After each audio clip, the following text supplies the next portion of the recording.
Producciones Positivas para Medios presenta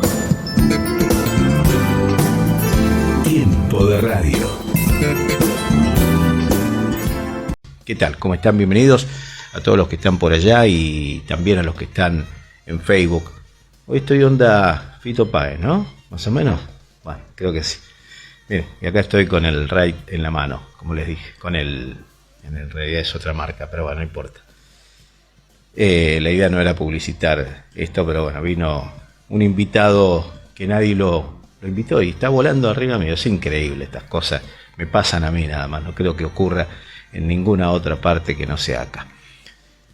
Bueno, a ver, ¿por dónde empiezo, no? ¿Por dónde empezamos?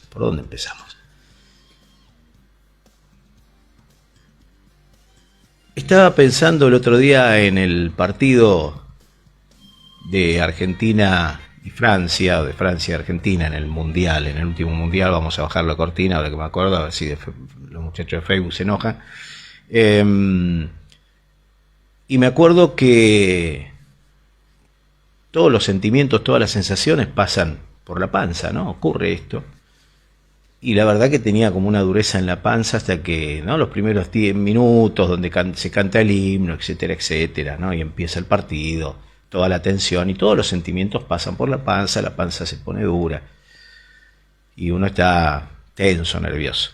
Y después cuando llegaron los 2 goles, uno dijo, bueno, esto parece que viene accesible, viene de goleada, y de pronto en un momento descubrimos que los franceses nos empatan el partido, ¿no? Y ahí otra vez los sentimientos de la pancita que empiezan a hacer, ¿no? A presionar un poco. Y bueno, y todo lo que fue ese partido hasta que finalmente el jugador Montiel hace el gol, finalmente hace el gol y nos quedamos todos tranquilos. Entonces ya, ¿no? Es como que baja la tensión y uno se tranquiliza y todo es alegría y felicidad y todo lo que ustedes ya saben. Bueno, para todos aquellos que sentimos que la patria es el otro, para todos aquellos que entendemos que hay una gran amenaza que se llama la derecha y que lamentablemente hay una gran porción de la sociedad que no se entera, que no se da cuenta, que no entiende, que no comprende lo que pasa. Y entonces, ¿qué ocurre? Que por estos tiempos donde hay tanta incertidumbre, donde uno no sabe qué va a hacer, de qué manera lo va a hacer, qué es lo que va a pasar, ¿no? Las encuestas andan dando vuelta por allí. Yo nunca termino de creer en las encuestas. Siempre hay alguna que se destaca por su seriedad, pero en realidad la gran mayoría son mandadas a hacer y manipuladas. A ver ese fantasma llamado Milei, por ejemplo, que en las últimas 4 elecciones en la provincia, en diferentes provincias, la verdad que no lo votó ni el fiscal de mesa. Y entonces ocurre que la realidad en cuanto a lo que tiene que ver con esas encuestas que se llevan adelante y la realidad que tiene que ver con esto que uno ve, no tiene nada que ver una cosa y otra, pero sin embargo, no obstante, daría la impresión que, según las encuestas, insisto, Milei sería un fantasma terrible. Tanto así que en el canal La Nación Más, donde lo invitaron en más de una oportunidad y lo trataban con mimos y todo eso que ustedes ya pudieron observar en los canales de televisión, bueno, ahora ya el trato es diferente, ya el trato empieza a existir lo que debería existir siempre con cualquier entrevistado, que es la repregunta. Porque usted no puede dejar a alguien hablando y que diga cualquier barbaridad y uno decirle, asentarle con la cabeza como diciendo tiene razón, de ninguna manera. Un periodista tiene la obligación de hacer una repregunta, de analizar esas cosas que ese personaje está diciendo. Pero bueno, sin ir más lejos, la realidad es que uno con esta incertidumbre tiene la panza bien dura, ¿no? Los sentimientos están allí. porque uno está tenso, porque uno no sabe qué va a ocurrir, qué va a pasar en estas próximas elecciones, que créanme, son fundamentales. Y la sociedad y la población todavía no está, desgraciadamente, interiorizada de lo que pasa, de los peligros que se nos avecinan. El otro día un periodista entrevista a una transeúnte y le pregunta justamente por Milei o a quién iba a votar y bueno, mencionó y dijo, me parece que Milei trae una propuesta interesante, y entonces el periodista le cuenta 3, 4 o 5 proyectos de Milei con los que esta persona decía, yo la verdad que con eso no estoy de acuerdo. Y sin embargo, y no obstante, seguía afirmando que iba a votar a Milei. Seguía afirmando que iba a votar a Milei. Aún con esas cosas que a ella le parecía, que a esa persona en particular le parecía que no correspondía, con las que no estaba de acuerdo. Y después están las propuestas de siempre que las traen los personajes de siempre, esos personajes nefastos que formaron parte de la vida política de Argentina y que ya tuvieron la posibilidad de demostrarnos de qué están hechos o qué nos pueden brindar. Y todo lo que hicieron y todo lo que brindaron fue devastador para el trabajador. Entonces, a mí me cuesta entender por qué esos personajes continúan todavía teniendo relevancia. No lo puedo entender.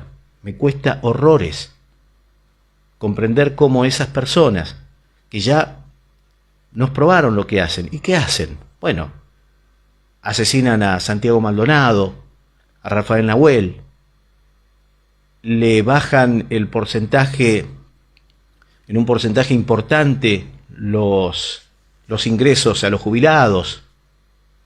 Bueno, eso traen siempre. Traen la tijera para recortar y buscan recortarle siempre el hilo por los más delgados. Y el hilo por los más delgados sabemos que somos nosotros.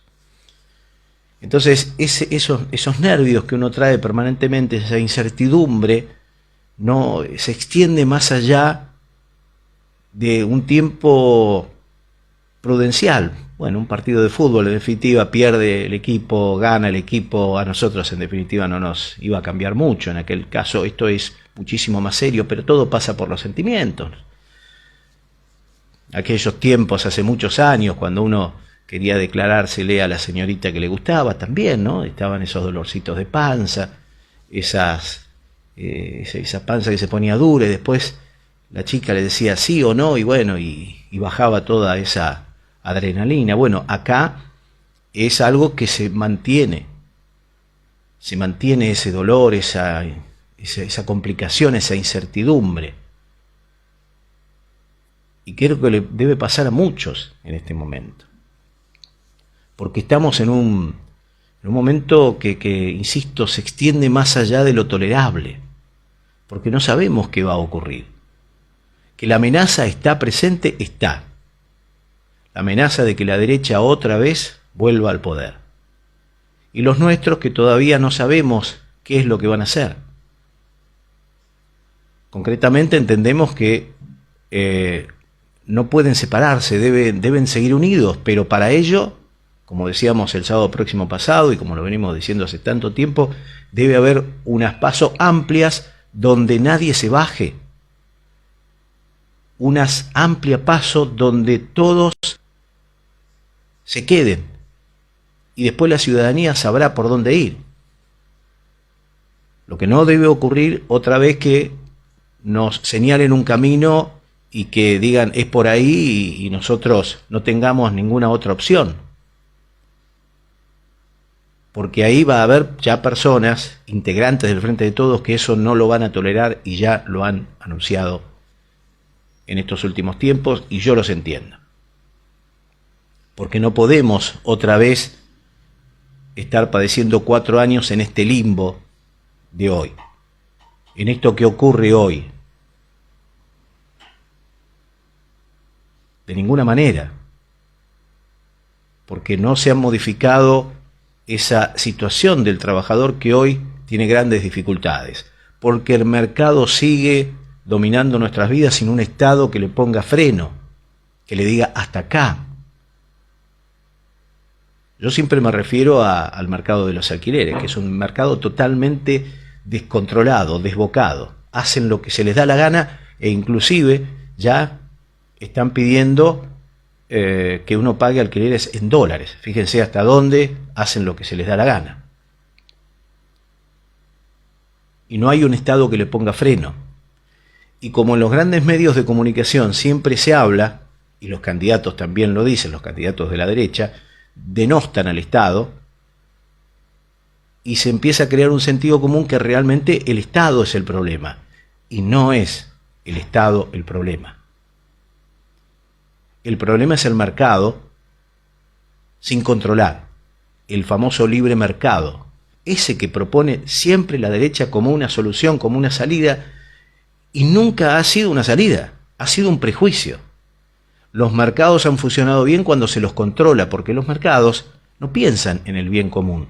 Los mercados única y exclusivamente piensan en sus ganancias, y está bien, es su función. ¿En qué otra cosa van a pensar? Pero el Estado debe regularlos, debe estar allí y debe estar presente.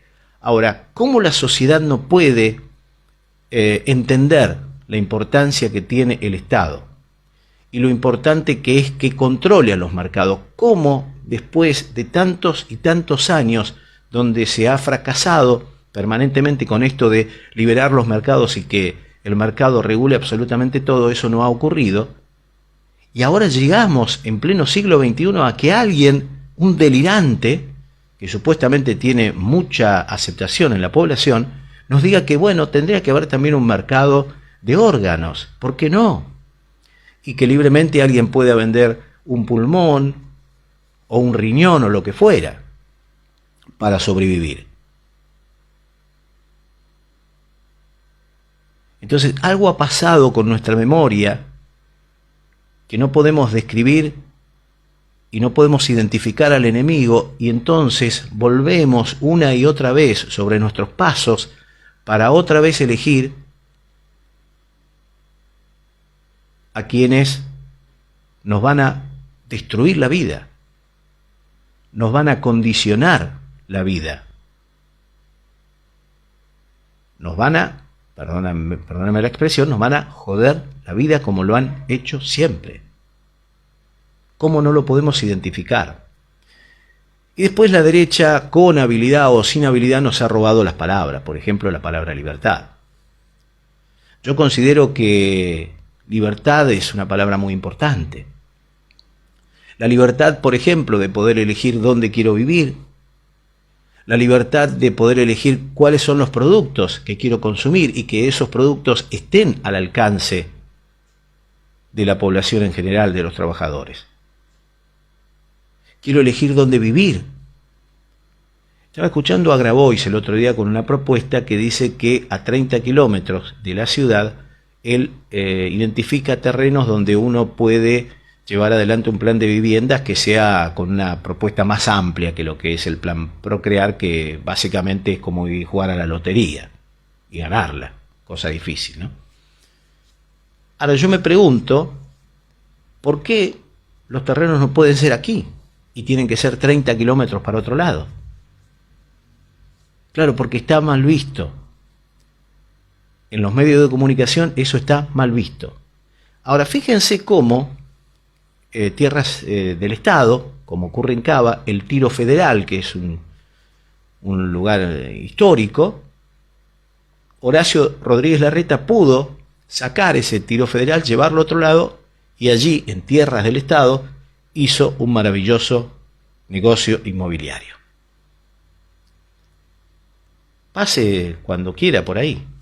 Es ahí cuando uno va entrando a la cancha de River, a la izquierda. Ahí estaba el Tiro Federal. Ahora hay un negocio inmobiliario extraordinario con unas torres espectaculares que van a poner allí. Y allí había tierras del Estado. ¿Usted escuchó a alguien quejarse de aquello? Ahora imagínense que hubiese sido Grabois el que hubiese dicho no, esos terrenos, hubiese sido él jefe de la ciudad y hubiese dicho, esos terrenos los vamos a utilizar para viviendas populares. ¿Qué hubiese ocurrido? ¿Se imaginan ustedes? ¿Se imaginan lo que hubiese ocurrido? Pero los cronistas todo el día haciendo guardia allí, denostando la propuesta, diciendo barbaridades, cómo puede ser que nos quieren tomar los terrenos, diciéndole a las personas que le van a entrar a su casa y se la van a robar, bueno, toda esa cantidad de barbaridades. Ahora, allí hubo un negocio inmobiliario entre Larreta y privados y nadie se enteró de las particularidades, nadie conoció por qué hubo que sacar de allí el tiro federal y hacer un negocio inmobiliario maravilloso, donde son pocos los que se benefician, no son viviendas populares de ninguna manera, ni seguramente no debe ser de acceso para cualquiera de nosotros, sino, como decía Mauricio Macri un día en un reportaje, para personas que pueden. Ese es el mercado y esa es la derecha. Y esos son los medios de comunicación que tenemos hoy en manos de la derecha, que crean sentido común para decirnos a todos que todo lo que tiene que ver con el Estado es horrible, es insoportablemente desagradable y está mal, y todo lo que tiene que ver con el mercado y los negocios privados, allí puede ocurrir cualquier cosa. Un terreno estatal en manos del Estado puede pasar a manos de privados sin que sepamos cuáles son las condiciones, qué obtuvo la ciudad con eso, bueno, nada.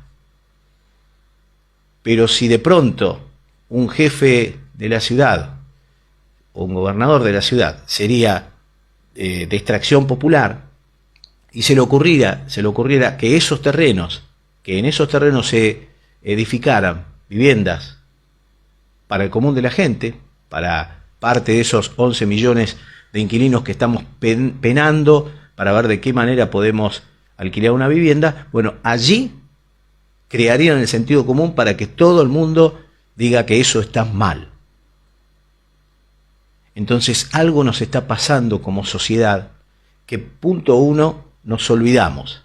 No tenemos recuerdo de cosas que ya han pasado. Volvemos a votar a los mismos que nos trajeron hasta acá. Porque yo entiendo que el gobierno de Alberto Fernández ha tenido sus falencias y nosotros las hemos marcado. Claro que sí.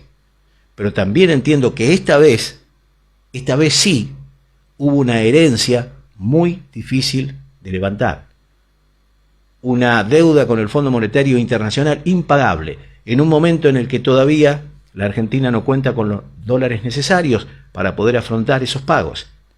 También hizo un arreglo con el Fondo Monetario Internacional, del cual nosotros hicimos referencia, de que no estábamos de acuerdo, y muchas otras personas tampoco estaban de acuerdo con que legalicemos una verdadera estafa, porque la deuda con el Fondo Monetario Internacional fue eso, una verdadera estafa. Pero de ninguna manera yo voy a afirmar que este fue el peor gobierno de la historia, de ninguna manera. El peor gobierno de la historia fue el de Mauricio Macri, que en 4 años llevó el salario más alto medido en dólares de los trabajadores argentinos, que teníamos ahí sí la libertad de poder elegir qué comer y dentro de todo dónde vivir, y nos llevó al peor de los infiernos, donde hoy un trabajador es pobre, donde hoy un trabajador no puede elegir qué comer ni dónde vivir, porque el mercado nos llevó puesto a todos. Este gobierno no tuvo la capacidad de poder, no digo retrotraernos al 100% a lo que ocurría en 2015, pero por lo menos que hoy los trabajadores no sean pobres, que por lo menos hoy un trabajador pueda acceder a los alimentos que necesita, que un trabajador no tenga que vivir adentro de un coche porque no puede alquilar una vivienda. Entonces vuelvo a lo que arranqué, como arranqué este editorial. Me duele la panza de los nervios, porque es mucho el tiempo en el cual tendremos que esperar a la resolución de esto. Después, una vez que esto se resuelva y sepamos si la derecha vuelve o no, bueno, ahí empezaremos a padecer o no, ojalá que no. Esperamos que la gente del Frente de Todos que nosotros hemos votado en 2019, esta vez haga bien las cosas, entienda que es un frente donde todos tienen diferentes opiniones, que se pongan de acuerdo, que se encierren y se pongan de acuerdo en 10 puntos que sean irrenunciables, donde seguramente allí estará el derecho a la alimentación, el derecho a una vivienda, derechos básicos. Mirá lo que estamos hablando, no estamos soñando más allá, estamos hablando de derechos tan básicos como una vivienda o la alimentación para todos los argentinos. Y otras tantas cosas que todavía le adeudan al trabajador, derechos que necesita. Y después, a esas personas que no se involucran, que no se preocupan por saber lo que pasó en la historia y la vuelven a repetir, por favor. Si un cronista le pregunta a una persona y dice voy a votar a tal persona, y le dice mira, esa persona tiene estos 5 proyectos, ¿vos estás de acuerdo? No, la verdad que no estoy de acuerdo. ¿Cómo seguís afirmando que lo vas a votar? ¿Qué es un suicidio colectivo esto? Revisemos la historia. Veamos para quién juegan esas personas, que siempre son para el mismo lado, patean siempre para el mismo lado, siempre en contra del trabajador.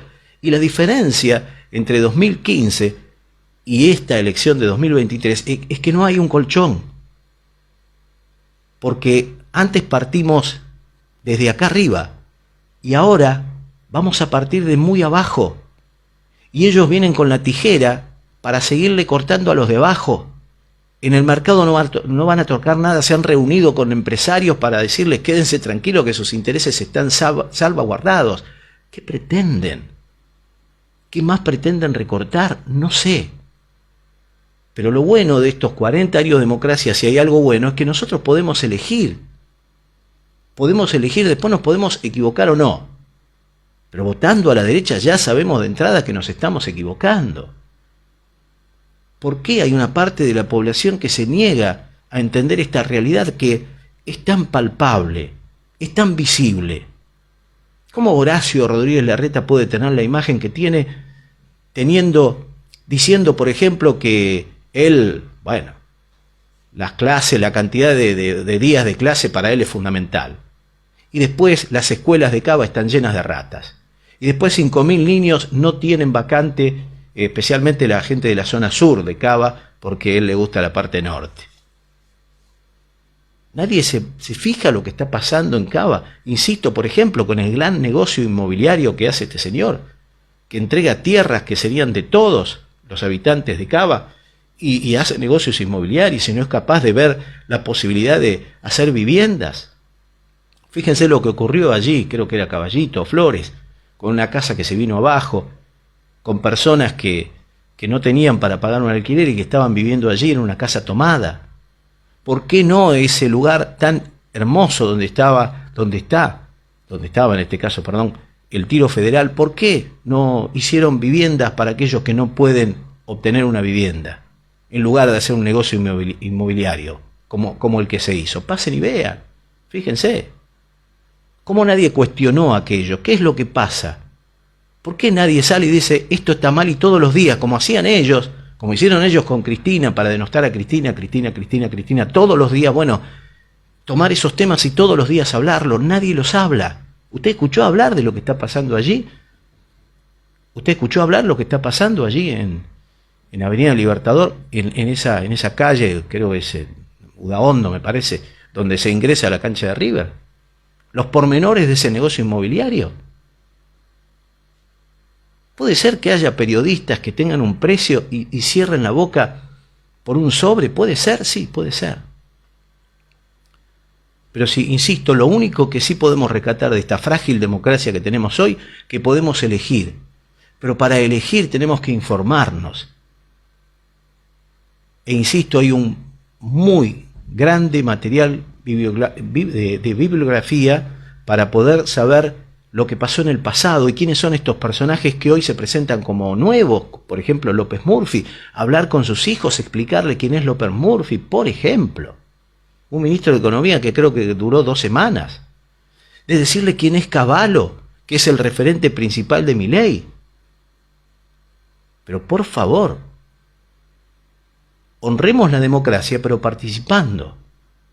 No podemos permitir que otra vez vuelvan ellos con sus recetas magistrales para terminar de jodernos la vida, porque, insisto, no hay colchón ahora. Antes teníamos un gran colchón, ahora es finito así. No hay mucho margen para el recorte que ellos quieren venir a hacer, y lo quieren hacer lo más pronto posible. En los famosos 10 días no, en los famosos 100 días no, en los primeros 10 días. Vienen por nosotros, por nuestros derechos. Esta vez nos tenemos que dar cuenta. No nos puede volver a pasar lo que nos pasó otra vez, que nosotros votemos a nuestros victimarios. Hay que pensarlo. Este 2023 es clave. Mirar para adelante con esperanza y tener la fe de que realmente vendrá un gobierno del Frente de Todos que esta vez sí refleje las necesidades de los trabajadores, o la derecha con el plan de siempre, que es destruir todos los derechos de los trabajadores y después cada uno se arregle como pueda.